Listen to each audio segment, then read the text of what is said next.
Bueno, pues muy buenas tardes a todas y todos.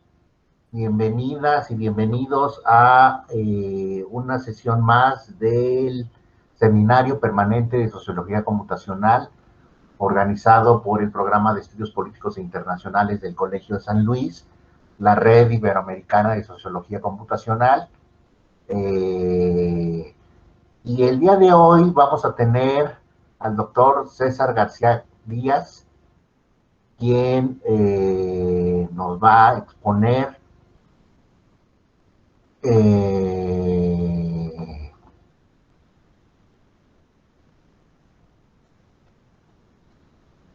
su charla Reflexividad de la gente en modelos computacionales, el caso de la difusión de innovaciones. Entonces, pues le damos la bienvenida al doctor César García Díaz. Les agradecemos que estén aquí con nosotros en esta tarde y pues le damos la palabra al doctor García Díaz para que pues comience con su charla. Buenas tardes a todos y muy buenas y bienvenidos, César. Muchas gracias, Antonio, por la introducción. Buenos días, buenas tardes a todos. Espero que estén muy bien. Les voy a compartir mi pantalla.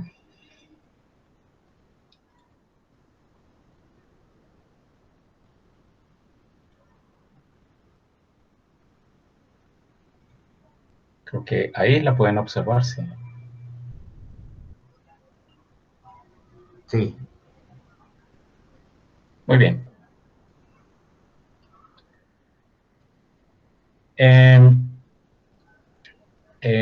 Bueno, este trabajo que tiene que ver con un problema pues ya antiguo en las ciencias sociales, que tiene que ver con el aspecto de reflexividad en agentes, es llevado al caso de cómo incorporarlo, cómo incluirlo en modelos computacionales. De eso es de lo que les voy a hablar. Me disculpo de antemano que la presentación está todo en inglés, es porque la presentación ha rodado ya por varias partes y tenerla, digamos, en inglés es mucho más conveniente, por supuesto. Entonces voy a empezar con la charla. Voy a decir algo de mí. Mi nombre es César García Díaz. Tengo un doctorado de la Universidad de Groningen, en Holanda. Actualmente soy profesor asociado de la Facultad de Ciencias Económicas y Administrativas de la Universidad Javeriana en Bogotá. Y básicamente mi trabajo se centra en el análisis computacional de sistemas organizacionales y sociales. Casi siempre luego las preguntas de interés están alrededor de relacionar reglas de comportamiento con interdependencia estructural y propiedades a nivel macro en una variedad de proyectos, de ejemplos como dinámica organizacional, evolución industrial, problemas de competencia espacial, de firmas, etcétera. Sistemas agrícolas también. Es una serie de últimos proyectos también que he abordado. Muy bien. Yendo directo al punto de la presentación, vamos a hablar voy a exponer una serie de conceptos relacionados con reflexividad. Y básicamente la motivación surge de que, entendiendo que los sistemas sociales, a diferencia de los sistemas naturales, son estructuras artificiales diseñadas por el hombre. Esos sistemas están caracterizados por individuos que tienen siempre un objetivo, tienen un propósito. O sea, los sistemas están caracterizados por agencia y esos propósitos son heterogéneos. Además, como ustedes saben, bajo esta perspectiva de sociedades como sistemas complejos, Estos individuos están relacionados por una serie de interconexiones que representan una estructura y que consecuentemente el sistema presenta comportamientos que no son fácilmente predecibles, o lo que llamamos comportamientos complejos. Usualmente, digamos, en los trabajos de modelos de agentes, sobre todo al principio, digamos, lo que uno veía a finales de los años 80 o comienzos de los 90, la física estadística tuvo una influencia bastante marcada en la generación de estos modelos, es porque pues, la física estadística es mucho más desarrollada en el uso de modelos computacionales y teorías de este campo de la ciencia vinieron a permear el estudio de los sistemas sociales. Hay muy buenos reviews, por ejemplo el de Castellano del 2009 sobre Social Dynamics o de Sergi Galam, quien tiene un libro que se llama Social Physics. Hablan de estas aproximación a sistemas sociales desde la física estadística, que aún pues se hace o hacemos, digamos, en cierta medida. Emergencia o las propiedades emergentes son conceptos importantes en sistemas complejos, por supuesto. Sin embargo, digamos, a lo largo de los años no se ha desarrollado como una distinción propia de lo que es estudiar complejidad en sistemas sociales y en sistemas naturales. Aún, digamos, se trasladan o se prestan, digamos, tanto técnicas como, no teorías, pero sí más técnicas en el estudio, digamos, particular de los sistemas sociales. En cuanto a esos sistemas, los sistemas sociales tienen varias características muy diferentes a la de los sistemas naturales, entre ellas el hecho de que los individuos pueden reflexionar sobre su propio comportamiento y lo pueden cambiar de acuerdo a experiencias que tengan o con otros individuos o con el entorno. Algo muy diferente a lo que pasa con los sistemas naturales. Algunos trabajos han surgido tanto de forma cualitativa como más computacional al respecto. Por ejemplo, Nigel Gilbert tiene un trabajo sobre lo que se llama emergencia de segundo orden en el modelo de Schelling, es un trabajo del 2002. Otro trabajo del 2012 de unos biólogos habla de la diferencia epistemológica y ontológica, digamos, en simulación que tienden a mezclarse o confundirse varias veces, y lo que lleva a pensar que las sociedades, digamos, o los modelos tienden a ser muy mecanísticos. Levy en el 2007 resalta de nuevo la importancia de estos aspectos de emergencia de segundo orden. Menciona que reflexividad, por ejemplo, tiene este aspecto que es autorreferencial o paradójico. Ya vamos a verlos en particular qué es eso. Y lo defiende de todas formas, diciendo que hay una importancia en escoger lo que es el alcance, más sobre la forma mecanística sobre la cual estos modelos de agentes particulares están implementados. Stuart Levy, que es una persona que trabaja más en el orden de lo que se llama pensamiento sistémico o cibernética organizacional, habla de la reflexividad como la relación que hay entre una entidad y el mismo. Varias connotaciones o matices, digamos, del concepto los han manifestado personas como Heinz von Förster con su teoría de cibernética de segundo orden, George Soros, que no es un académico propiamente, pero ha desarrollado, digamos, el concepto en el cual actores económicos y políticos en un sistema son el actor y el entorno, así mismo. Hay un special issue de la revista del Journal of Economic Methodology 2013, donde las ideas, digamos, económicas tratan de conectarse a estas nociones de reflexividad de las cuales habla Soros. Un concepto también criticado, reflexividad también se puede hablar de una forma mecanística, digamos como sucede con modelos de dinámica de sistemas en los cuales hay procesos recursivos, en modelos de agentes también, pero algo que es más sustancial, porque es una característica esencial del comportamiento de la comunicación del ser humano. La crítica va a que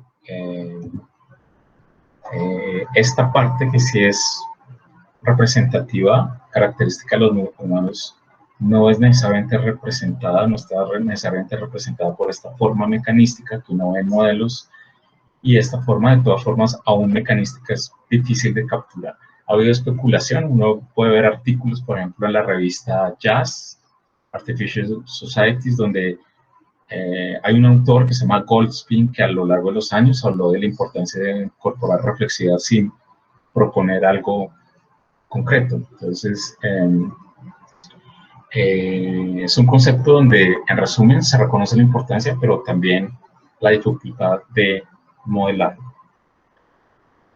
Consecuencias de la reflexividad, a diferencia de lo que pasa con los sistemas naturales, en ciencias naturales, que se pueden crear profecías autocumplidas. ¿Sí? Hay varios ejemplos de esos. Estos autores, Ferraro y compañía, hablan de lo que puede ocurrir en el management, donde ciertas teorías que tratan de predecir un comportamiento, lo que termina es influenciando el comportamiento que quieren predecir, se vuelven profecías autocumplidas, algo que donde acción y observación están bastante mezcladas, o más mezcladas de lo que uno cree en sistemas sociales.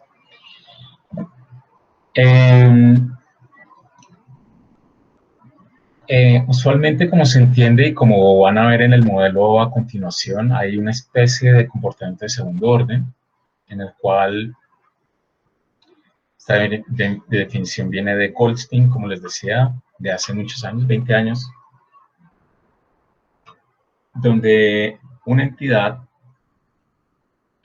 trata de responder o reaccionar tomando una acción a un medio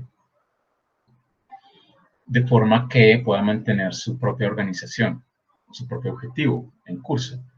Y si es necesario, digamos, cambiar esa organización, por eso habla de algo que se llama plasticidad de comportamiento, como ven aquí escrito. El comportamiento puede cambiar en reacción a lo que sucede como respuesta al entorno.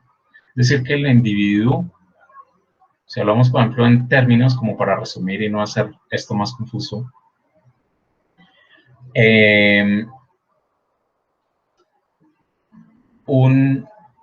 un ente en un modelo, un individuo, un agente en un modelo tipo física estadística, tiene un modelo de comportamiento, tiene unas reglas de comportamiento.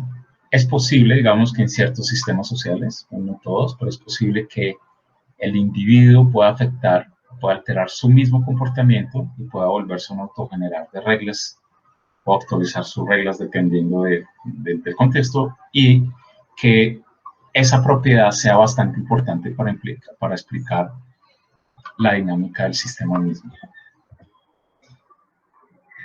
Ha habido intentos de incorporar conceptos parecidos, por ejemplo, este autor, que es un teórico organizacional, Etzion, él no habla de reflexividad, pero evidentemente aquí hay algo de eso. Él habla de un concepto que se llama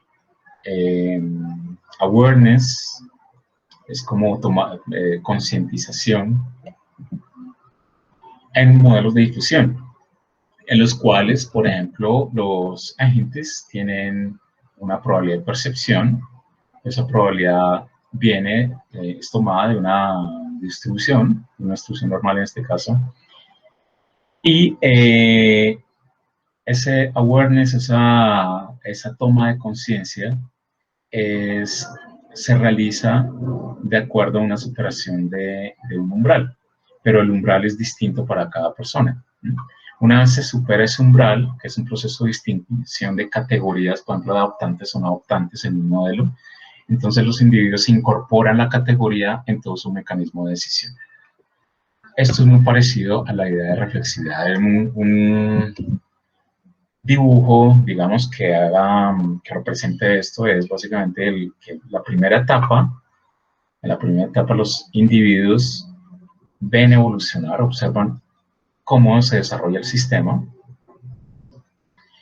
En algún momento aprenden a diferenciar categorías. ¿Sí? Entonces, diferencian algunas categorías que básicamente las de adoptante y no adoptante. Y una vez hacen ese discernimiento, digamos, del entorno, o aquellos que logran discernir esas categorías, entonces sí toman la decisión de adoptar o no adoptar dependiendo de las categorías. Pero esas categorías no son exógenas, digamos, son formadas obviamente endógenamente en el modelo, pero la capacidad de la gente de distinguirlas también es endógena. Entonces ahí viene ese aspecto de reflexividad en el cual una decisión es tomada antes de que yo entienda que hay categorías en el entorno, pero una vez aprendo a diferenciarlas, entonces avanzo al siguiente nivel, que es decidir si adopto o no un producto. Entonces aquí está representado, digamos, de cierta forma, ese concepto, digamos, en procesos de difusión, en difusión de innovaciones. Algo que representamos en este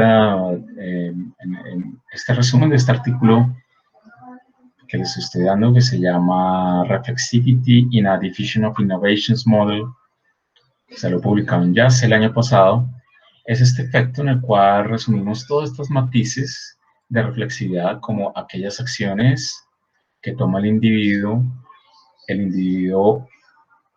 o los individuos afectan, digamos, un entorno o las características de este entorno, es un fenómeno social, y estos vuelven al individuo de acuerdo a percepciones, ideas, sesgos que hacen modificar su comportamiento y luego generan otra acción que vuelve a afectar el entorno. Entonces, ese carácter de reflexividad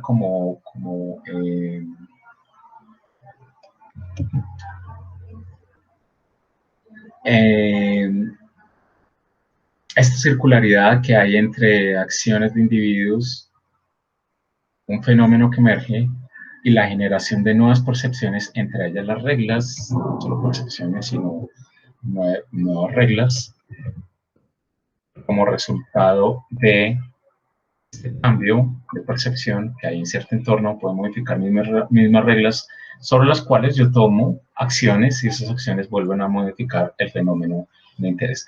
Algo muy característico de lo que ocurre en sistemas sociales, ¿de acuerdo? Vamos al punto, eso digamos en cuanto a información de contexto, el punto central del trabajo es cómo representar reflexividad en sistemas sociales, pues es generalmente bastante complicado y a veces no conveniente, pero por ejemplo encontramos esta posibilidad en procesos de difusión de innovaciones. Una segunda motivación es lo observado en datos de adopciones, en los cuales uno puede ver, por ejemplo, este es algo clásico en modelos de difusión de innovaciones donde uno encuentra el número de adoptantes. Esto es lo que se conoce como la máxima penetración del mercado, en el cual si yo grafico una curva de adopción, esa curva tiene, es decir, el número de adoptantes acumulado tiene una forma en S, y obviamente la pendiente de esta curva en S está representada por este número de adoptantes adicional, digamos, en cada periodo. Él hace que esto sea la pendiente de esta gráfica.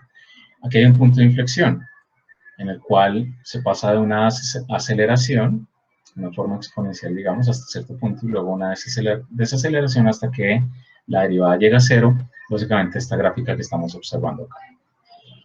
Ahora bien, si uno va a los datos, no es precisamente este incremento hasta llegar a un valor máximo y luego desaceleración. lo que uno observa en datos, sino que observa, digamos, estos son datos tomados de compra de lavadoras y computadores, tanto en Bélgica como en Finlandia, como en Austria.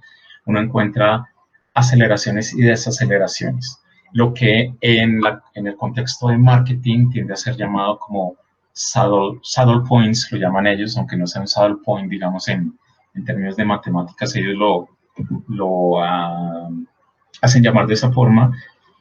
Tenemos estos periodos que nosotros en el artículo los llamamos slowdowns en adopción.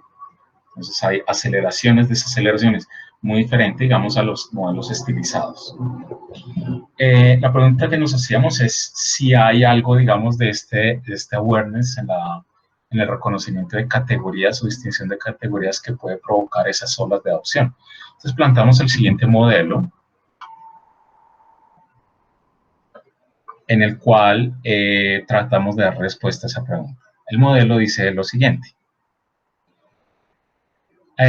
Los agentes están colocados en una red. Nosotros probamos 3 tipos de red, una red libre de escala, una de pequeño mundo y una red aleatoria. Hay un número de agentes que llamamos adoptantes iniciales, que es básicamente la semilla de adopción, y una regla de la adopción, en lo cual se adopta de acuerdo a 2 condiciones: si hay una utilidad que supera un umbral, o si algo que llamamos el efecto de mercadeo es mayor que una susceptibilidad de adopción por individuo. Entonces, si se da una o se da otra, por efecto marketing o por efecto de decisión individual, un agente puede volverse adoptante. En contraste, la otra decisión es no adoptar, si ninguna de estas 2 reglas se cumple. La utilidad mínima es generada con una distribución uniforme entre 0 y 1, y esta susceptibilidad al marketing también. Vamos a hablar de este componente, la utilidad del individuo. La utilidad tiene 2 componentes, uno es un factor que llamamos local y otro que se llama una influencia social. Ese factor local es derivado de un modelo ya de hace algunos años de Sebastiano Alessio del Re y colegas del año 2007, en el cual esta utilidad local se debe a 2 componentes. Un componente es la fracción de adoptantes en el vecindario.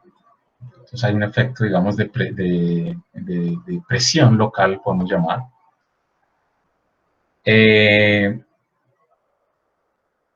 Si hay, digamos, una fracción representativa respecto a un umbral que tiene cada individuo, entonces este valor de adopción local cambia a 1. También hay un efecto de calidad de producto, donde la calidad debe estar en un rango dentro de la calidad que busca el individuo. Entonces hablamos de un valor de preferencia, ¿sí?, el cual tiene una comparación, un punto de referencia con algo que se llama el parámetro de calidad. Entonces, si está dentro del rango de calidad que busca el consumidor, entonces también esta variable toma ese valor de 1. Ahora, ¿qué tanto pesa el efecto, digamos, vecindario con respecto a la decisión individual de calidad? Está moderada por un coeficiente que es beta. Si beta es mucho más grande, entonces obviamente la influencia social, que es local en este caso, pues es más grande. Si es menor, entonces la influencia de adopción en este factor local se debe más a la preferencia individual de calidad del producto. Entonces eso está mediado por este coeficiente beta. Además de eso, esa es la primera parte de la utilidad. Esta utilidad está conformada por una parte que es local y otra que es global. Les acabo de explicar la local. La global es una función del tamaño promedio de componentes conectados en un subgrafo. Si ese subgrafo de adoptantes, entre más grande, entonces esa posibilidad, esa utilidad también es más grande. Acá hay una ponderación. Hemos tomado un coeficiente de ponderación que es básicamente ponderación se da por el tamaño de cada componente, donde componentes más grandes pues tienen más incidencia y contamos sobre todos los componentes, todos los subgrafos de adoptantes. Entonces es obviamente un efecto que es global, entonces hay una influencia global, donde más componentes digamos, más subgrafos de adoptantes, tanto en número de individuos como de componentes, tiene un efecto también en la adopción. ¿Cómo incorporamos esta fracción de la utilidad, que es un componente global, a la utilidad total? Voy a soltar una diapositiva de la siguiente forma. La utilidad está dada por esa fracción local más la global. Esto es una disyunción, entonces ambas pueden tener, digamos, conteos dobles porque ambas tienen influencia social, entonces restamos, igual como cuando hacemos en probabilidad una disyunción. Ahora, la parte global es la parte que captura ese aspecto de reflexividad. Vamos a hablar de que cada individuo tiene un coeficiente de reflexividad y hay un factor que muestra la emergencia de ese factor. En algún momento ese tamaño, digamos, ponderado de esos componentes se vuelve notable. Entonces usamos un umbral que se llama una masa crítica y lo comparamos con esta ecuación logística en el cual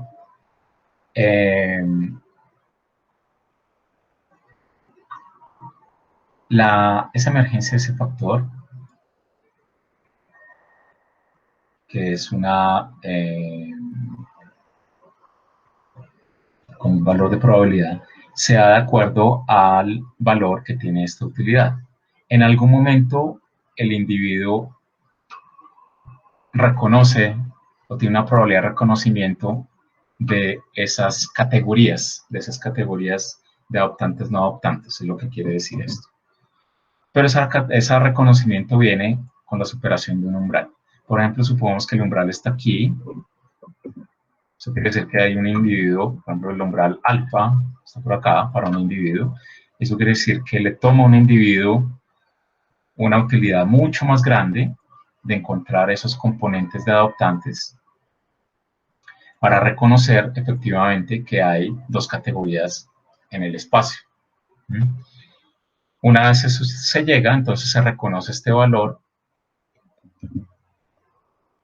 Para eso hay esta ecuación que traslada, digamos, valores desde la utilidad hasta este valor.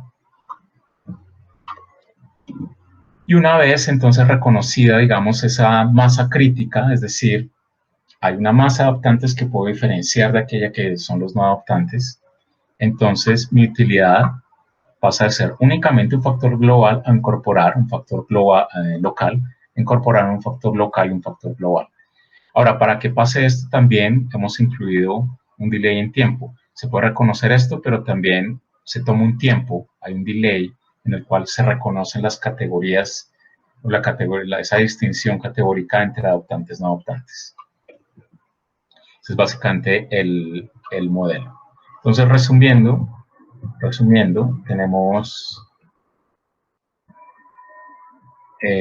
una decisión de adoptar que depende de una utilidad y de un esfuerzo de marketing, en el cual la utilidad tiene dos componentes, un factor global y uno global. El local depende de la cantidad de optantes del vecindario y de la calidad del producto. El global depende de la distinción que yo le agregue de masa de adoptantes, el cual se compara con un valor crítico, y ese factor de emergencia, cuando supera un umbral, que llamamos alfa para cada individuo, es el individuo incorpora esa parte de la utilidad global dentro de su decisión, solo en ese modo. Entonces, cada gente tiene básicamente dos formas de utilidad, aquella en el cual no ha logrado la distinción de las categorías adoptantes no adoptantes en el mercado y otra en el cual, superados estos umbrales, sí se logra esa distinción. Entonces, aquí reflexividad la estamos incorporando de forma que el individuo aprende, de cierta forma, a distinguir estas categorías. Una vez entiende que hay categorías de adoptantes no adoptantes, las incorpora dentro de su modelo de decisión. Antes no, porque no la reconoce. ¿De acuerdo? Los resultados son los siguientes. Si nosotros tomamos curvas sin incorporar ese aspecto de reflexividad, vemos curvas muy parecidas a aquellas estilizadas de los modelos clásicos. Si incorporamos reflexividad, comenzamos a ver estas aceleraciones, desaceleraciones en el proceso de adopción. Lo vemos aquí. Aquí tenemos para varios valores de influencia social, para varios valores de calidad de producto en la toma de opciones. Entonces, la dinámica difiere un poco, por supuesto, cuando variamos los parámetros, pero cualitativamente podemos ver que los aspectos de aceleración, desaceleración en las adopciones se presentan.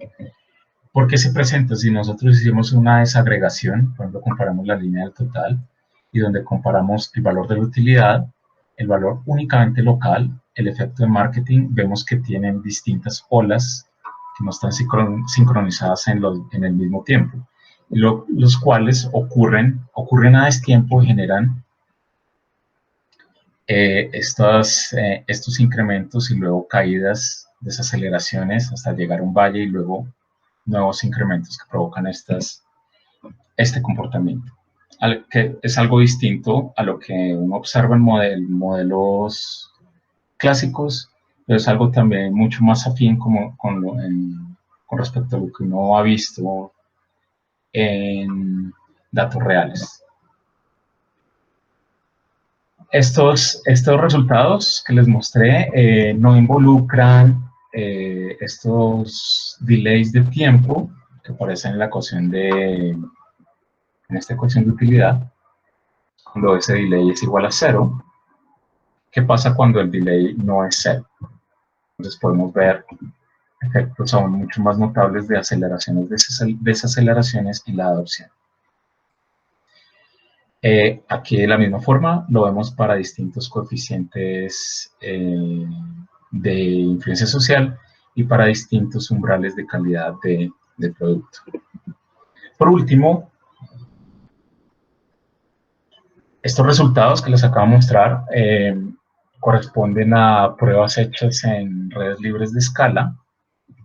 Si variamos las reglas y probamos, digamos, en este espacio de consideración del parámetro de influencia social y de calidad de producto. Entonces aquí está en el eje X beta, en el eje Y está Q, y probamos con distintos valores, distintas redes. Entonces observamos que para distintas redes el efecto de reflexividad es importante o se ve debilitado por la misma estructura.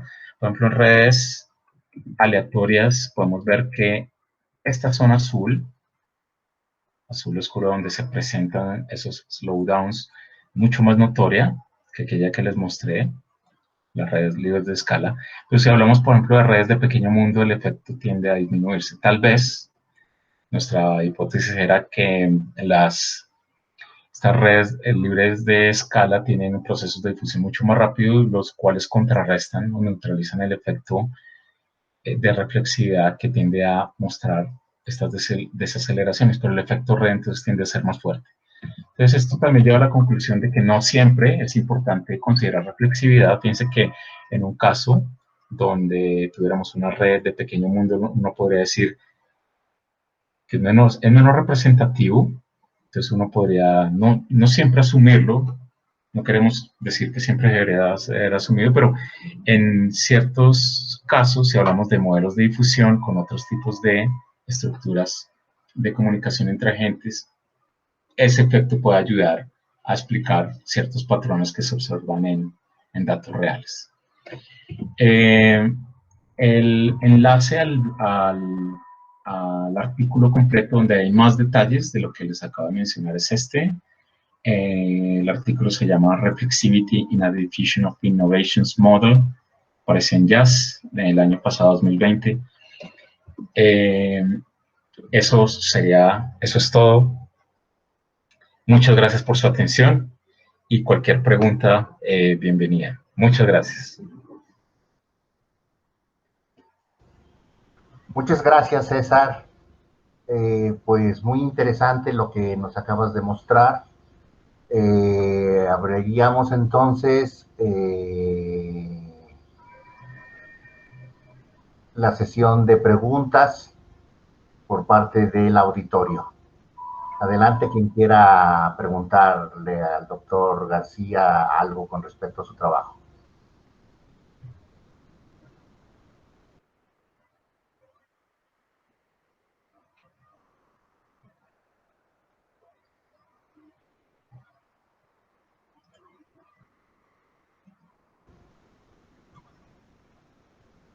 Sí, Ricardo. Ricardo, sí, por supuesto. Voy a ir a algunas preguntas y dudas.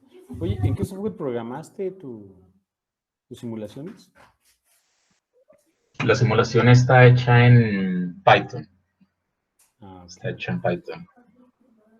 Ahí aprovechamos muchas de las cosas que aparecen de los modelos, aprovechando las librerías estas de NetworkX y demás, son fáciles de implementar. Eso fue trabajo hecho en colaboración. Bueno, no les dije, obviamente este trabajo yo no lo hice solo, es en colaboración con un estudiante de doctorado mío, se llama Carlos Córdoba, y esto es parte de su proyecto doctoral. En el artículo está, si te interesa, digamos, el código como tal, puedes ir o te puedo mostrar en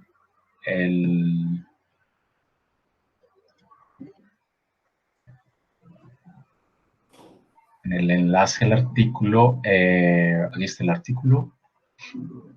En la parte final hay un link al código. Déjame lo busco. Ahí están los detalles del artículo. También en el mismo artículo están escritos los pseudocódigos.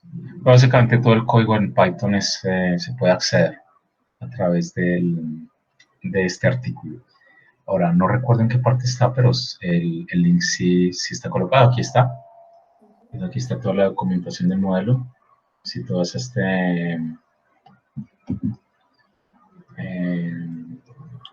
librería pública que se llama de COMSES, que se llama OpenIBM, con el mismo nombre del artículo encuentras el código en Python para descargar. Sí. Bueno, otra por necio, yo creo que me gusta hacer. Y tienes, no sé si algo así como un indicador o un parámetro, algo así para medir la reflexibilidad. La reflexividad es un proceso, ¿sí? como lo hemos dispuesto aquí, es un proceso en el cual muy parecido, digamos, a este otro artículo que apareció, creo que este apareció en Organization Science, en el cual la primera fase es, tú tomas decisiones de acuerdo a adopción en un vecindario, son opciones puramente locales, pero en algún momento aprendes a distinguir las categorías globales de adoptantes no adoptantes, los cuales te llevan a otro nivel en la toma de decisiones. Algo muy parecido hicimos acá y reflexiva, digamos, está incorporada cuando en el hecho en que tú reconozcas o la gente reconozca esas categorías por medio de este coeficiente, ¿sí? Este coeficiente es básicamente un promedio ponderado de los componentes, aquellos componentes o subgrafos de adoptantes. Una vez eso es reconocido, entonces digamos que hay un valor de masa crítica donde tú dices qué tan grande es ese subgrafo o esos subgrafos, ¿sí? Cuando alcanzan cierto valor, entonces surge este factor que es comparado con aquello que llamamos reflexividad. Entonces, si hay un índice, digamos, hay un parámetro, pero digamos reflexividad es todo el proceso que lo representa. Una vez superas ese umbral, entonces estás reconociendo aquellas categorías, porque hay una masa crítica tan evidente en el entorno que tú dices, ahora puedo diferenciar dos grupos, hay adoptantes, hay no adoptantes, y el balance, digamos, de cuál es mayor, tiene una incidencia en la toma de decisión de adoptar también, que es lo que se representa en esta línea de la adopción. Entonces, una vez, si nunca aprendes a diferenciar eso, simplemente decides por tu utilidad local. Si no, incorporas esa parte global, dado que cumples con dos cosas. Superas ese umbral de reconocimiento de acuerdo a ese factor que llamamos índice de reflexividad y después de cierto tiempo.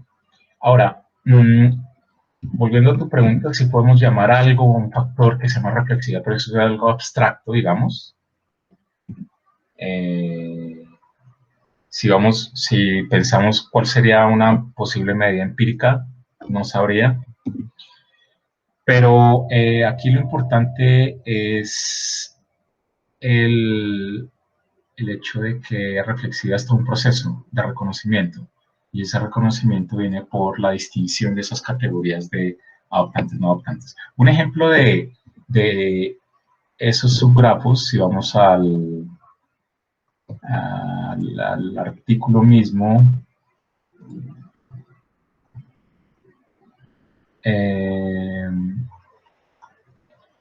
está dado aquí, por ejemplo, en los cuales, por ejemplo, estos puntos, en color verde, corresponden a adoptantes, y aquí están los subgrafos. En la medida en que yo aprenda a distinguir estas estructuras, entonces comienzo a generar distinciones de aquellos que son adoptantes y aquellos que no lo son. Y cuando estas estructuras de adoptantes que están conectados comienzan a crecer, se hacen más evidentes, es mucho más probable que yo supere, digamos, ese umbral, vemos en la gráfica, en el cual termine incorporando mis distinciones de adoptantes en la decisión. Entonces, una vez lo incorpora, supera este umbral, este valor de este factor de emergencia o distinción, supera ese umbral de reflexividad.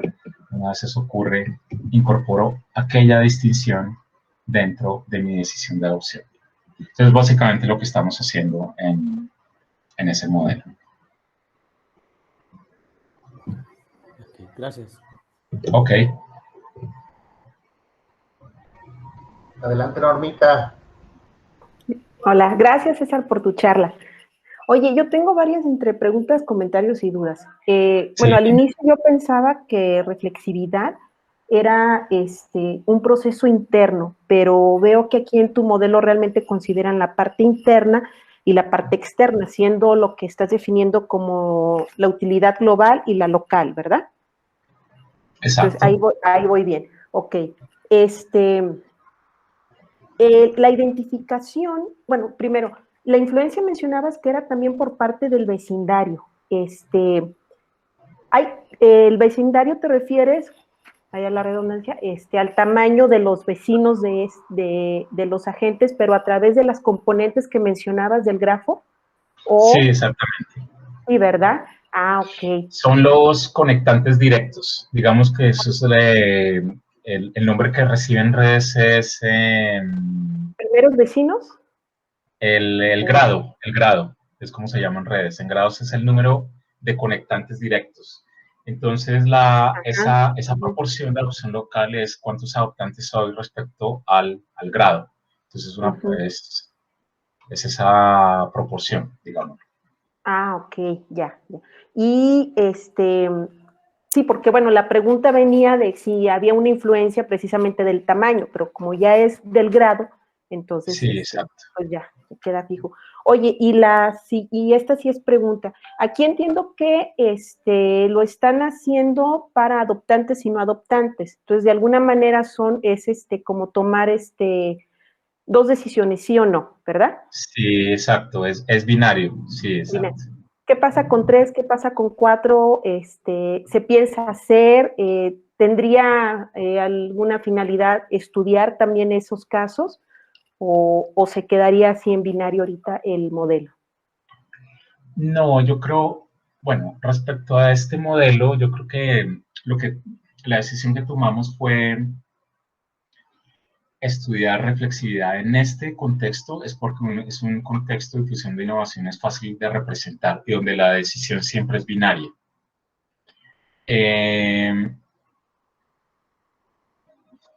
No sé si, digamos, valdría la pena aumentar, digamos, todas las posibilidades de decisiones en un modelo de difusión, pero definitivamente no, en otros contextos, obviamente eso sí importa. Ahora, lo que yo no sé si importe es tener en cuenta reflexividad en otros contextos. Nosotros escogimos uno en el cual creemos que importa, pero lo que tampoco quisiéramos que el mensaje fuera, siempre es importante considerar algo como este aspecto reflexivo de los individuos, no siempre. De hecho, lo que mostramos en la diapositiva al final que ustedes están viendo es que para ciertas estructuras eso puede no importar, porque aun cuando yo le incorporo, el efecto que tiene la presencia de esas desaceleraciones pues es relativamente más pequeño. Entonces uno podría decir, entonces, ¿por qué lo represento? No es algo como muy distintivo del proceso, pero seguramente en otros procesos sí.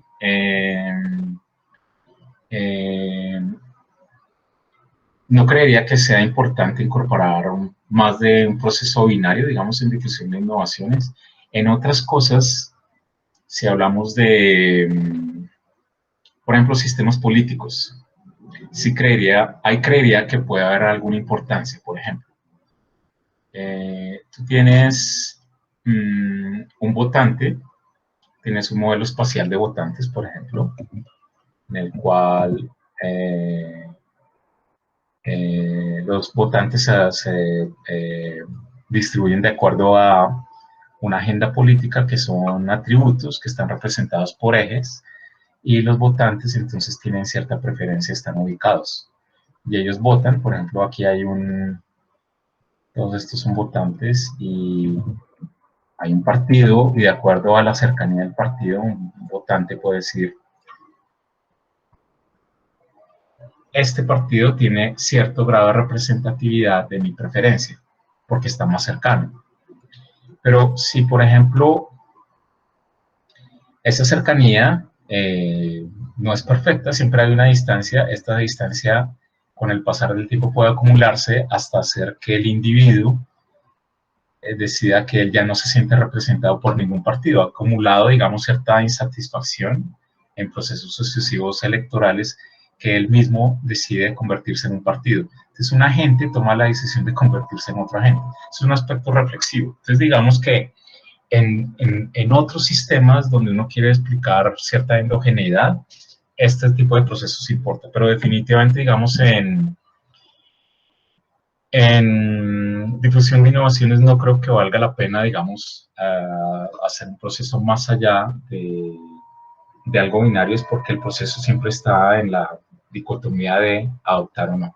a no ser, digamos, que uno quiera explicar otras cosas en los datos, pero simplemente lo tomamos como una instancia fácil de representar el concepto. También fue parte de la decisión. Ok, muchas gracias, César. Ok, a ti gracias.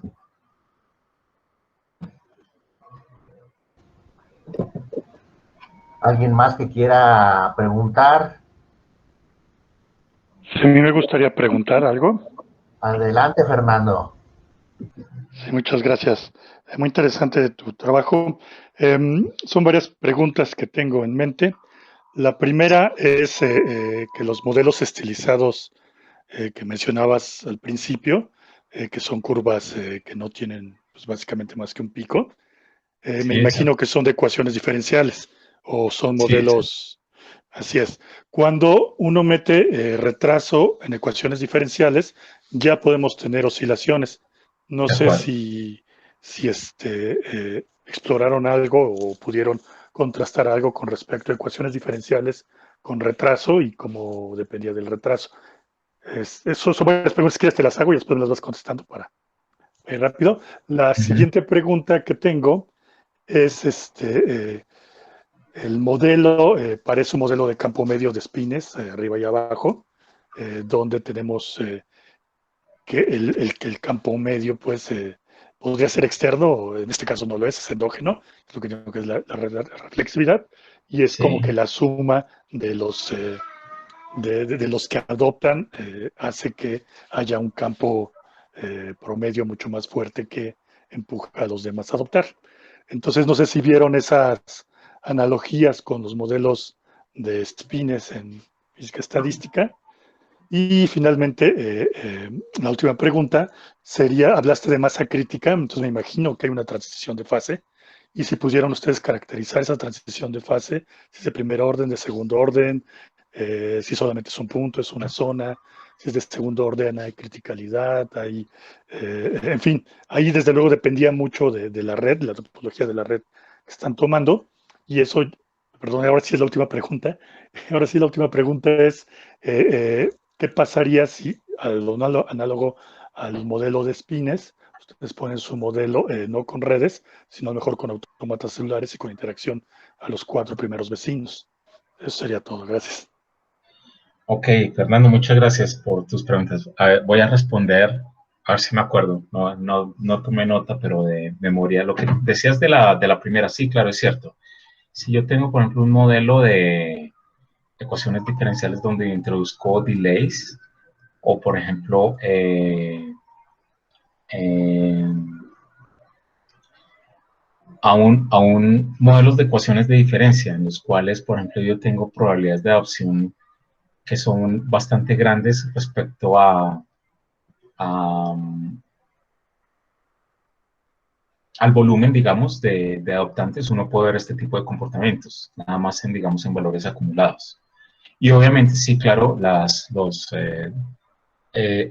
los delays se pueden presentar como pasa, digamos, en dinámica de sistemas, eh, por ejemplo, en ciclos de balance que tienen un objetivo de control.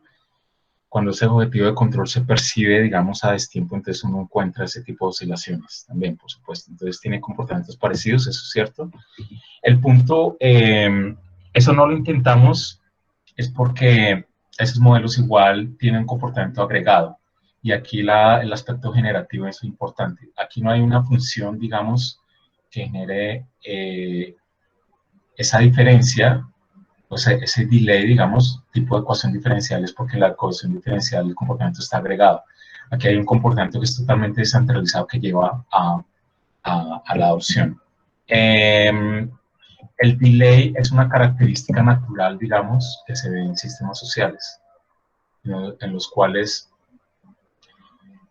por ejemplo, una firma, por ejemplo, reacciona, tiene, por ejemplo, un sistema de medición de datos, eh, que simplemente aprende un tiempo después y luego se toma un tiempo en analizar y un tiempo después, aún después, toma una decisión.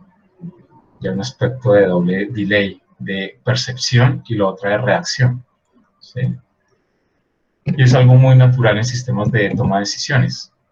Lo que hemos decidido aquí es incorporar esa idea a nivel individuo. Entonces es una limitación de la capacidad del individuo en percibir.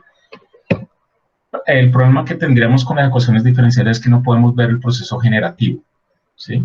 de representación. Entonces lleva simplemente seguramente a mostrar oscilaciones. Vale la pena anotar que aquí las oscilaciones son en términos de adopción, adopción de productos. Usualmente esas desaceleraciones que se producen aquí en un sistema de modelo de ecuaciones diferenciales es porque hay agentes que adoptan y luego dejan de adoptar. Entonces es algo que no queríamos representar y por eso pensamos que era una representación incorrecta. Respecto a tu segundo punto, es algo que no hemos pensado. Por ejemplo, estos modelos de variaciones de modelos spines que tienen este comportamiento endógeno puede ser cierto y podemos llegar seguramente a algo similar, pero digamos, era para nosotros también importante representar estos valores de utilidades de acuerdo a cómo se ha encontrado, se ha representado en modelos de ciencias sociales, sobre todo que han sido verificados de forma empírica o han tenido nexos, digamos, con la parte empírica de procesos de adopción. El problema de la analogía es que, digamos, en términos de descripción, puede llevar al mismo resultado, pero no en términos de explicación, porque siempre necesitas la dimensión social y el vínculo empírico, digamos, a lo que han sido estudios en ciencias sociales para validar la misma idea. Entonces, digamos, en términos descriptivos, pues seguramente podría ser una analogía, pero francamente, pues no hicimos esa exploración. Y tu tercera pregunta era, no la recuerdo, era algo... sí, de transiciones de fase. Las transiciones de fase, sí. Bueno, sí, tienes razón. Aquí hay una, pero esta es construida. Esta no es... Esta no emerge del modelo, simplemente una regresión que viene, una ecuación logística que viene de modelos de marketing, de hecho, donde la toma de decisiones viene de acuerdo a una intensidad, digamos, de presencia de un atributo de un producto, y en el cual hay ese cambio, digamos, pero ese cambio en la adopción es simplemente por una superación de un umbral en la percepción, que te lleva a una baja probabilidad de reconocimiento, una alta de reconocimiento, digamos, de esas categorías en un intervalo bastante corto. Entonces, digamos que esto lo tomamos fue de esa representación de modelos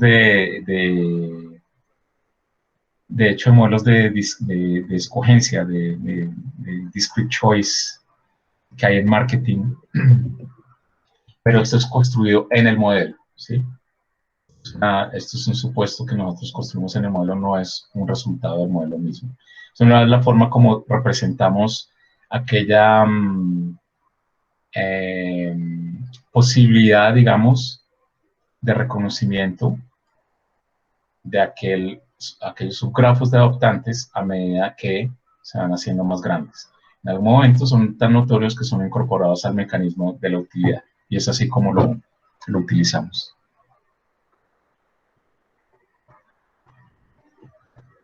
No sé si eso responde a tus preguntas. Sí, faltó una de por qué agentes sin autómatas celulares, y si saldría algo similar, la última. Bueno, es por el hecho de representar las redes.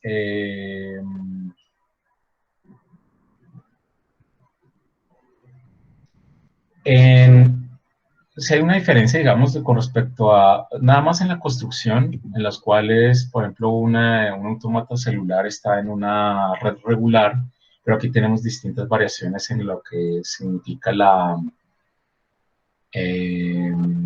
la ubicación en el espacio y la conexión con cierto agente. Entonces, no solo el efecto local, el que se está incluyendo. Yo creo que en ese sentido hay una diferencia. Y aquí, por ejemplo, tomamos distintas estructuras. Y si fuéramos, supongamos que hiciéramos esto en una red regular, como yendo a tu pregunta, seguramente sería posible,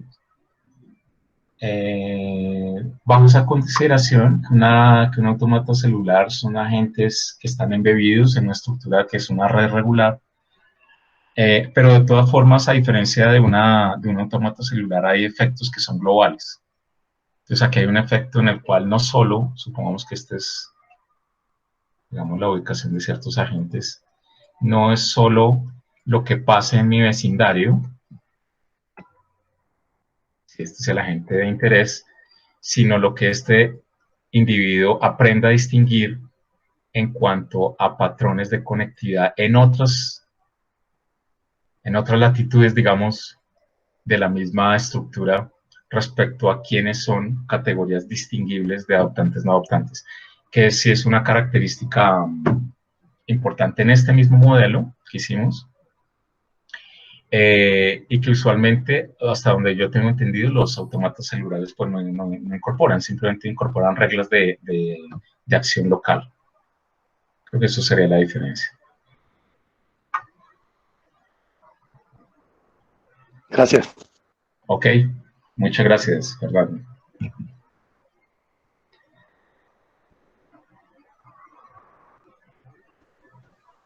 Ángel, adelante. Hola, hola, buenas tardes a todas, a todos. César, muchas felicidades, un trabajo muy interesante, sobre todo en el sentido sociológico, porque pues es un concepto de Bourdieu y pues bueno, él cuando lo genera en 92, es un reclamo que hace es que no se reduzca la política a la ética. Entonces está poniendo esta situación que pone como concepto de reflexividad para una serie de decisiones. Entonces, en ese contexto, pregunta, ahorita ya un poco con lo que el doctor Fernando te preguntó y le contestas igual en la estructura de que también el modelo reconoce las estructuras y eso es de una de las decisiones, ¿no? Entonces, en ese sentido sería mi pregunta, serían dos. Una, si habría otra manera, y también un poco recuperando esto de la vecindad, por ejemplo, la de Newman o la de Moore, Sí. que pueda ser un factor también de decisión dentro del modelo, y otra es porque bueno, una de las cosas que es interesante es que se podrían poner varias decisiones, no solamente las que muestras en las categorías, sino en el entorno. Entonces, justo en ese sentido es si esto en el modelo que presentas, bueno, mejor dicho, lo que comentas, que es como el supuesto del modelo en esto de la transición, si no habría manera justo de tratarlo de modelar para ver si aparecerían justo estas decisiones un poco más apegadas a la variabilidad del entorno. No sé si lo habían pensado, esto tratando de recuperar un poco lo que Bourdieu proponía con el concepto, ¿no? Que no fueran como decisiones gerenciales o justo como muy, muy normadas, sino que respondieran más a la variabilidad del entorno. Entonces, si eso lo habían pensado, para poderlo incluir en el modelo, o sea, las dos preguntas serían: uno, si el entorno habría una manera, por ejemplo, poniendo estas decisiones de las vecindades, sería un elemento para que eso, la transición que muestran ya no fuera un constructo, sino que a lo mejor dentro del modelo, el mismo modelo lo pueda mostrar. Gracias, Ángel. Si entendí tu pregunta, si hay un efecto, digamos, no del mismo estilo, digamos, de lo que veríamos en un autómata celular, donde tenemos un vecindario tipo von Neumann o Moore, pero sí, digamos, si asumimos, digamos, que aquellos vecinos son los los conectantes directos, entonces ese efecto sí está incluido aquí. Es básicamente esta parte, digamos, está aquí incluida en la utilidad.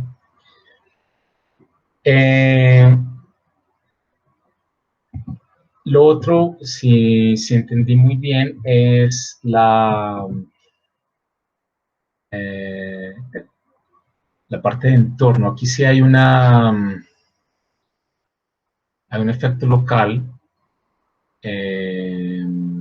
mediado por, compuesto por una decisión puramente individual, que es la calidad del producto, y la otra es del vecindario. Entonces sí hay una incorporación de vecindario. La otra se debe a lo que yo percibo del entorno, que es esta parte, ¿sí?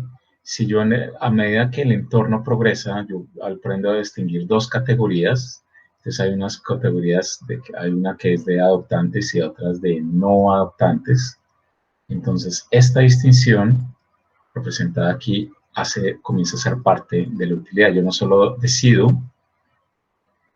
por lo que mis nodos directamente conectados piensan, sino por lo que piensa, todo un trend que hay en la sociedad también, que eso también influencia mi decisión. Pero esto es algo que yo aprendo del entorno a medida que pasa el tiempo.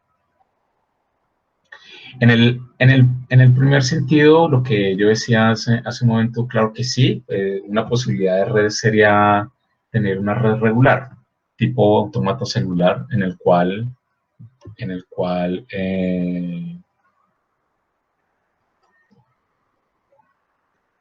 estas conexiones pues ya vienen implícitas, donde aquí la única diferencia es que esa variable que se llama degree, el grado, sería constante.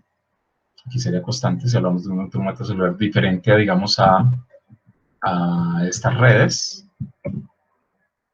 donde tenemos distribución de grado. De hecho, por ejemplo, esta distribución en una distribución, digamos, ustedes saben que una red de scale free tiene, digamos, en un plano que es log-log, tiene esta forma de distribución de grado, y si es, por ejemplo, esta de Erdos-Renyi, después de un valor considerable tiene una distribución tipo Poisson, entonces tiene una forma de campana en la distribución de grado. Ahí la única diferencia sería, bueno, probemos con una estructura donde sí hay un autómata celular y el grado entonces no tiene distribución, es un valor constante. Claro que se puede hacer, pero mi opinión, digamos, yendo a lo que hablamos muy al principio de lo que es la diferencia, digamos, o el contraste que hay entre sistemas naturales y sociales, es que es difícil pensar un sistema social en el cual haya una disposición de individuos como en un autómata celular. Y yo creo que la justificación ahí sería más empírica. Nosotros podemos haberlo intentado, pero decimos, bueno, es irrelevante desde el punto de vista de sistemas sociales porque no hay una sociedad exactamente representada de esa forma, pero sí podemos encontrar, digamos, patrones que se parezcan, digamos, en patrones de comunicación de humanos, se parezcan más a una red libre de escala de pequeño mundo que tiene estudios empíricos. Entonces, digamos, la razón va más, la decisión va más atada a lo que empíricamente puede uno observar, no a las posibilidades de lo que uno puede hacer. No sé si eso responde a tu pregunta. Sí, claro, totalmente. Muchas gracias. Ok, a ti, gracias. Muchas gracias, Ángel. ¿Alguien más quiere preguntar?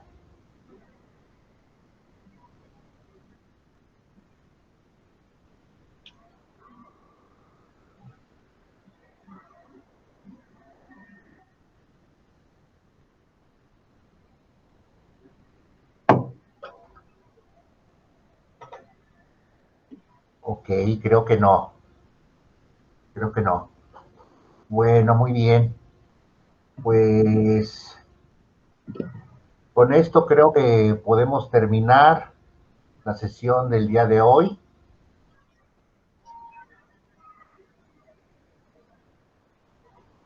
los invitamos a la sesión del próximo día 12 a las 10 de la mañana, 12 de marzo. Apenas estamos haciendo el flyer con la charla del doctor Damián Valdés sobre secuencias sociales. Entonces, bueno, les agradecemos su presencia. Le agradecemos una vez más al doctor César Gadías la colaboración con la Red Iberoamericana de Sociología Computacional y su participación en el seminario. Pronto le estaremos haciendo llegar su constancia de participación. Muchas gracias, César. Muchas gracias, Antonio. Gracias a todos, gracias por sus preguntas. También me hacen pensar mucho acerca de posibles vías de cómo extender cosas y de otras ideas que pueden surgir. Gracias por sus preguntas. Julio está entrando. ¿Quieres preguntar algo, Julio? No, nada más era para despedirme. Gracias. Okay. Muy bien, gracias. Y espero verlos pronto muchas también en el próximo. Nos estamos viendo y les recuerdo de que ya está la convocatoria para el segundo simposio virtual de Sociología Computacional, que se llevará a cabo en junio de 2021. Entonces, allí está en el chat, la liga. La voy a poner de nuevo.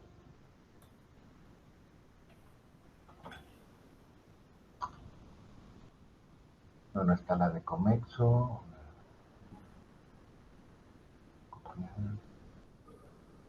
Esa es la página de Comexo, pero la liga está aquí.